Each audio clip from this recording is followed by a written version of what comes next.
नाज़रीन, इंतहाई अफ़सोसनाक ख़बर तव्हां सां शेयर कयूं पिया। दरिया ख़ान मरीलग पटीदन थाणे जी हद में ॿिनि सगन भाइरनि खे गोलियूं हणी क़त्ल कयो वियो आहे।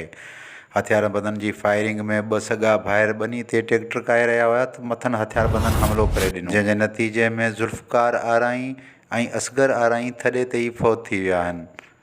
हीअ अफ़सोसनाक ख़बर तव्हांखे ॾियूं पिया दरिया ख़ान मरीलग पटीदन थाणे जी हद मां, जिते हीउ वाक़ियो पेश आयो आहे। जॾहिं त वाक़िए खां पोइ नौशहरो ज़िले जी पुलिस पहुची वॾे अंग में उते ऑपरेशन शुरू करे ॾिनो आहे ऐं वाक़िए वारे हंधि पिकट क़ाइमु पिणु करे वरिती आहे।